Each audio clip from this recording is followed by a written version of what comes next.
te mo in huai hot lung oi lo vela independence puan ngot ang ani lo gang ruanina independence an puan ngot ang ani khoi mulaya ai gunda ruan independence puan ang ngot an mi chen khatet an soile chi ai adik lo asam nuaya MLA pathum in thana Mizoram kha MLA si thum cha ba oma kan la theba ma se MLA pahni kha MLA fin ansa chumi MLA pahni nei chung chuan a MLA pahni te tel vekin independence kan puan cho wang chuan e Mizoram mi pui independence kan puang ti kan pom mang tu den he voi ne hian e zilai ru te sia ta hian ta soi ni bani tu chairman le ani ta pi jol headquarter president tu thiang ala tho pui te ni voi na pui soi tu ku wa nei tu ang te tin mi ma MP te MSU soi tu te tin hei mi poi mo so bi voi ne he mi kun mang tu ra kalte kole song SU leaders tele kole song zilai soi tu te kan hun ser mang tu te zai ro tu te tin program item dang ron ni le tu te in survive si bai voi ni hin ka pu cheu ni a ka ma ka kan president ku thiang te kha di a hun mang zo lo la ba ka lom le ma ya kha ka hun ka thu soi hun bel cha na chhia tel tu ni ini som tu hun pe kan ya ini som ni cha ba so ya ai ini som ni hun pe kan ya som ma ani don ta ani lo khop mai với đi hết sợi tu tam ta có ông biết ta hiểu là thu quý hiền azira thu quý azirin thu sợi har đâu mấy sợi har đâu mấy hiểu đấy à ama cho với đi cần thu quý là chú tối té sợi har đâu cái hồi à tama chú đi vào chú đi tuôn hoa này cái trong hiểm buông đều tổ trong dùng thầy tổ nó hấp quý bận đi bận tổ trong sửa đây cái gì em mà Sumini Van Suanin Kunka kalau larai tu mai the masa in karing lo ba ka soi hi an ni ngai lo pa thia tu ka soi poi da ka khat ka soi poi an ni ngai lo re so ba mi kalau soi poi pa thian za la in ni lo zong hi ro soi ka tu mani ti ka kan soi ni se dua ai voi ni hian apa tikil han soi tai la MDF sino headquarter OB kan la dia voi ni OB meeting an ko wangin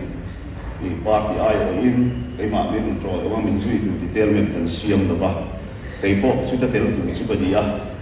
chu ni ba chu adin min tro tu adom thei lo hai ka pa ba ke ba la ba ni independence suat lai changa ko ke na tel ron chu o thak kha ni hai voi ni hai party ai o adi chia lo party rual khan party ai o ani thei ko da ro ba kan party ex minister ani pia lama MLA general headquarter kan committee samber board committee member ni lai ani achu ba chon velia tel the mi ron ho thei ka lo tam me hei pu jb fulani hi kore sakat kala kan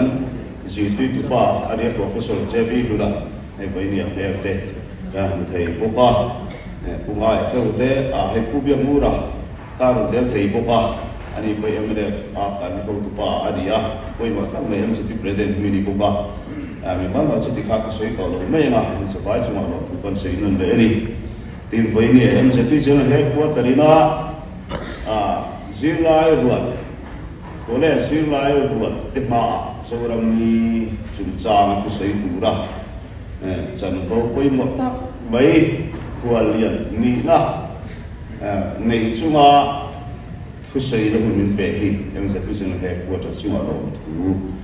e sei lo le tu ani em se pi he kai mangrei angrenga em se pi kan handin tharle ta ki sa ko so ko pa an ya to ba tha pa chu police SU vice president ni lai ni ta chuan vice president min han thanga tran son hei cho lo vina la karta ga ngara em se pi se he quarter en voi thum vice president ta than kan ya president atram kha than kan ni boka chu chu chuan ram le ham thila hian kan phap to ko ke kan pen sa zela voi riat Mizoram sarkar hian ni khu manan central zela kon voi min khu ma lung lei district sa zai zai la so foi ni min khuma zel cheng loi lung lei lok apa sa khat min khuma zel le lok ap cheng loi sai ha police in voi thum min mana police people such a min swating le china ni ai zo lok apa hian zel cheng loi san ni voi ni min ria ti poka pot lok apa so zel cheng loi voi khat min no lu poka ni min ani nom zo mai to charin sarkar la ta chot kat ni nom fe kan wang lai kha te kan sei du mai mai ya koi ni ya hai si lai ro te ne ai bu ko ba kai ni chu pat lai ba school mai university college pa tal kan ni ta kwal common room secretary kan dia college dang hi chori indoor games secretary they teach in the sia ta chori mian thang ting ve a SU vice president a hian tram dia zonin min han thang boka SU padi lo min class representative voi ni than kan ya amak angarin khopa class sia kan than hian kai vote mai lo ba kai ma ti lo su vote ka bu vek se le ma angarin ka in lei nge dia ka se lo ba upasana poi kai vote mai lo ba ma se mi lo thak ting ve le mai chi la min sẽ chiang hi chon min du zerin sia kan tia le lok sabha MP a khan a thing lo ba ka tin lo chan chu min sẽ chiang lo an lo la tam fa ka tia ni tin ai so sang tuan MLA a ka dinga ka tla ko ka sau tuan hian an du lo hi min sẽ chiang lo ka tia ni min sẽ chiang chon min du zerin kan tia na koi ni hian nang ni poi min sẽ chiang ulang choni min tari han dia de chu iban chabo thor e po in ti mai thia a cha chabo wa ko ani chi ala ba a kami sia be ni ti kha min lo kom sak don ni ai Zoram Ni em se pi te na kan chua to lua suai ti thar lo chuak te na em ni ten chena program boy mo siam hi no ti chuak e ni hu lai ka chu tia kum som vel zen akti tu tuk lova em zep pi a om han khole kan ni wa khan thil poi mo tak kha ti tu chang te kan shaman lem lova foreign an issue te ILP lam pang khat yang lam hoi kha kan be ka sel tu ba iti ba yang khat yang ni te hi ti tu chang kan lo shelo te po ti ra di ko mai ma chu suai ti thar lo chuak zel ten na Zoram Ni em mang so zela alo le ka sia hemi soi fia tu hi chuanin India sarkar na min bom chan te independence sual angai chan te India ra kan lo lu dan te British tanga India independence sa lu dan te a voi le soi mek se ni lo ma se la in ka pu cho chau ni ya ba khan kan a thoi an le ma kan soi hi anga chu chung chani bul kan chang do le ka thu soi hi kan chia ta ni British in India ram hi kumza som kwa vel lai opani apun rubi kumza som kwa op fek lo ma sela India rama aron lu tran tira tanga an swa in gar kha kumza som ko sku vel yan tatani khat yama British in India a op lai khan khati lai British India chu Bangladesh le Pakistan te a huam tekani Pakistan ram hi ala om lova Bangladesh hi ala om lova India tek ani chuti lai chuan ke ni Mizoram hi British India khan kan tel ve lo ni in phot ba yang ama sabera chuan ti chuan in do pui pakhat na ma atangin Indian National Congress lo piangin zalen na British na katanga zalen na suwa na ka movement kha lo kal tia ra Indo pui pakhat na sa kha jabo so police so boy kara an lo ko ma an lo zova zalen la suan kha akal na tia ni Indo pui pahina an lo stuak le a itiam Japan ra la lo liana chu bang je Japan ra lo lian lo do tu kan British khan aram ok te ne ra chama pui na am mo chata chu bang chuan Burma mi pui ai ote India mi pui ai ote khatiang tele British sarkar khan in rem na siama Japan ra lo lian zel tu lo do tu khan an siama nga ya ti chon in do na an de chuan zalela kan le yang ti thui de kin kha au mani ti chuan Indian National Congress ina independence an sual su indo pui pahni na lo zo chuani ta thele sans ko somli panga indo pui so ba akum kum le sans ko somli pasare india independence amudani kha ti cho khatia independence amudon lai khan india ni chin sia khat india ram school politics khat in sui boda British an sual rola civil war chuak mai thei tu khat ai jam book mai ni chu all india muslim league kanti pakistan ram muchuak tu te po atime chu muhammad ali jina khan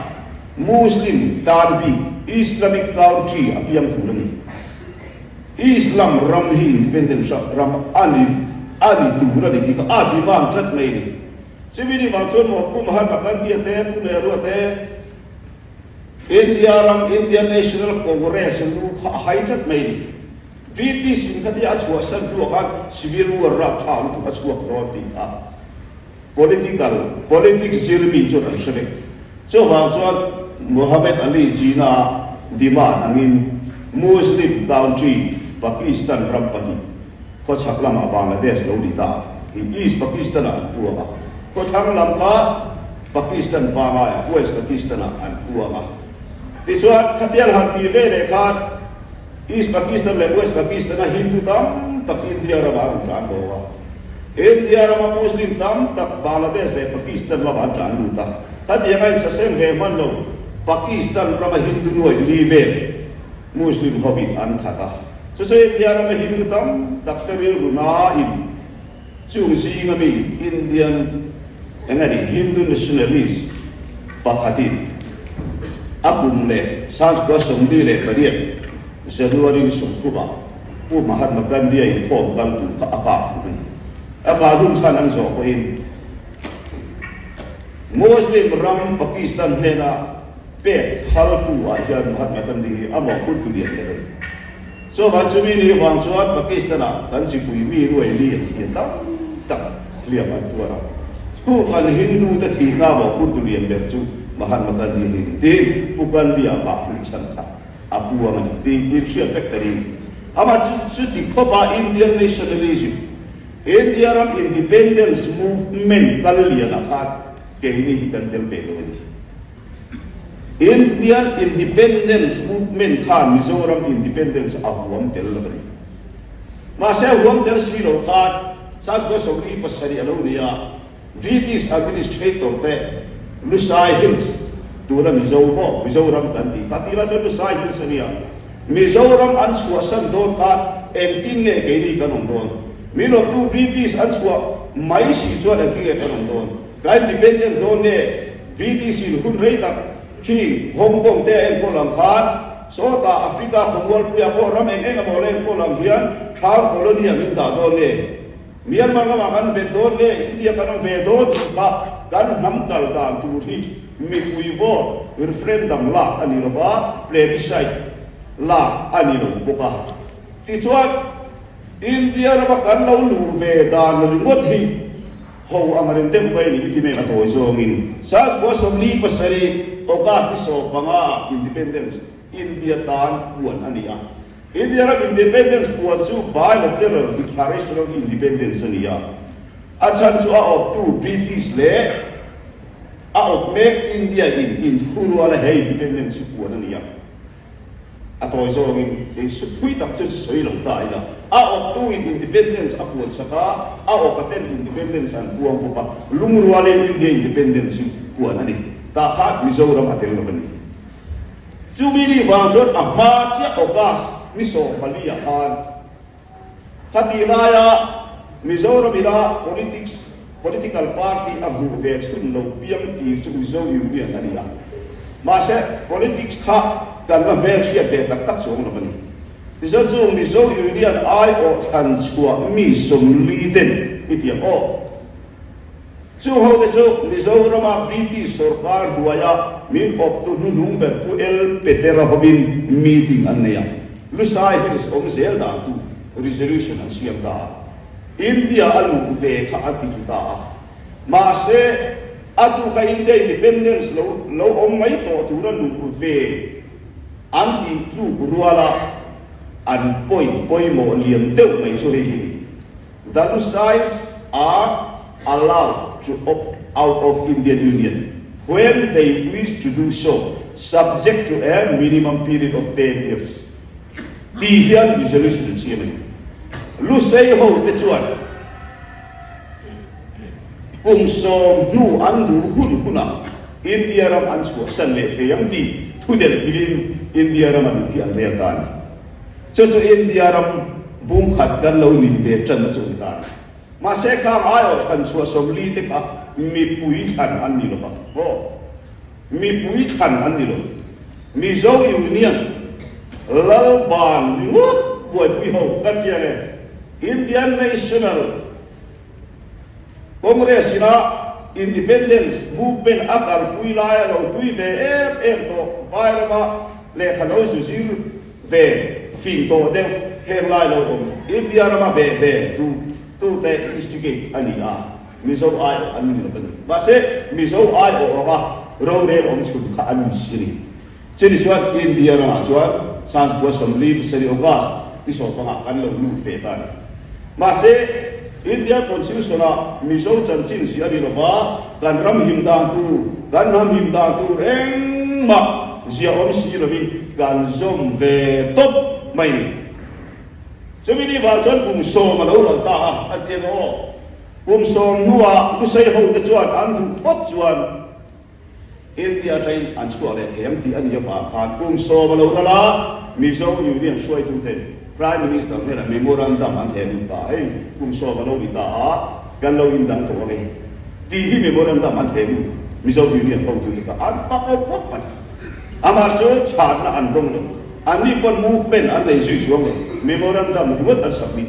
no agitation an ko sai lova movement an le lova sipai an tin lova memorandum an henu sim bo ka alo tho ban ti chuan em mà India nó cho nó trả nào lâu vài cùng số ăn lâu phê liền, ulan đen này à hậu tên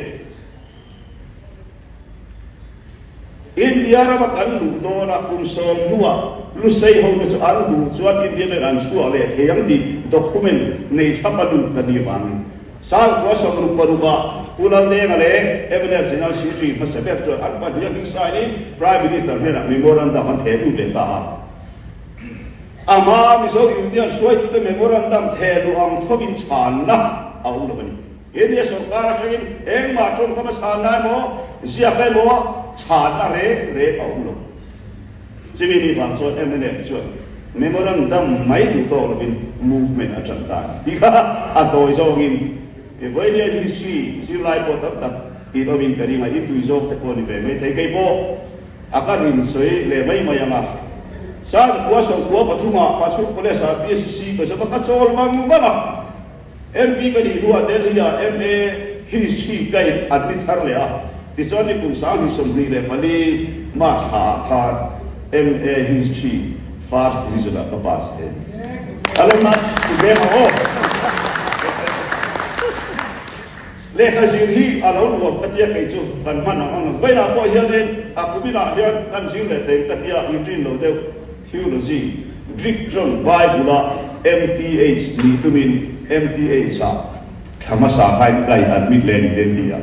ku beng le wo khat ni lo jon in mutin khasko to tlatin ka sia MA double master degree double nei ka tu ni chu master of theology lam de nia pathian tu sarman lam te hi kan tuina berte si ga mi ni wangin Greek John MTH ka lo ni ban thepal miata kin katia subject khata chon hebrai te chikan hanlam vea ka thiam tak tak na su ka khela pa kan sei kai mai ri chu hi si lam kai hoya ni ya hi si tu chu ya in lo tu be kan ringa ti chuan India huat wa me ba vai huat wa me ba in ula de nga ho emene kha independence an su re ba India ni ngai mi India kan han lut vea India dan puya Mizo himna Mizoram le nam himna eng ma in siak si lo ba ke ni nam te na ram te bok si de India ma kan lut ve ru mai kha kan tan survival om lo ti hi an hrechiam em mai chu wa chuan Mizo nam survival nei tu chuan independence kan suat angai antia India independence puan dan ang nilovin unilateral declaration of independence puan ani unilateral declaration so min of tu India na min puan sak anilo kay ma ani ina independent dan impact so self declaration of independence ka sa kwa sa grupo mas ni kadakan puan alo ni ta silai apuak tan atoy zo ni soya MNF hunlaya sa kwa sa grupo ka mizoten zalela kan sual ka at heu neo ani ari lom na chu Mars ni khata independent puan ania Mars ni thum nili ani nga na chwali ral ui beya miron beya z5 tarteran miron bom lui khasuhan chu tlata ha movement sa tu zia ka voile kan chu kai ni ho rual yan kan sawa yan silai nei te kila voile independent puak ve mo kila z5 tarte chu kan chhawpchhuah khateu lo ara thal Z5 tar khaan chhawpchhuah atlat mai India ra mai hel la atam tu to foi dia bola tam mai Punjab nam pui jo ya kan mai ten tun mai terrorist arti an mai na sa pura po hey tu mai ni USA la ma po so ang ni la rang deu mai ang rang deu mai sik in la khan palo man tin o wing ka lo sai mizo wing ang deu mai hi oma a chu pa chot independence la sual be tat hiyo chun tabil ho independence sual te kan sia in naksalai ho te tin hai kan seve la kalan te tuna po manipura po independence sual pol hi la ya lo so ko kang lai pa kan ti te PLA kan ti te UNFC kan ti te tin tis pora pon an sual to na la reino khat yang ang helna India sarkar ina impact na ka India ra mun sang sang hai tin Kashmir te ko an geni a tamzo question bel pui ma se jet fight ar manga abom rep ngayon chun chu geni Mizoram independence movement che kha could be ko could ben no ba khachari karon ro ngai lo khan lo be mai se ta la asai tu ta ko hian Kudan lau ben hian atu yong ve ta tani pathia tu han soi ta po hian in ame an lo bek chuai mi chon min pam au mai ni chu ta chu thu ron kan ve teu mai mai chu ni chu ti chuan independent movement alo chu awangin jet fai tara aran ti lo kha chuan in Mizoram kha an chang don tlat mai ni an mun Khuallian ber aizol Assam rifle hi an hual bet tlaka aran skua kam to boxi lawa eng sa dan ka mun to boxia jet fight tara aran chan chualo khacharin aizol Assam rifle ka an klon to chuarin Khuallian ber ania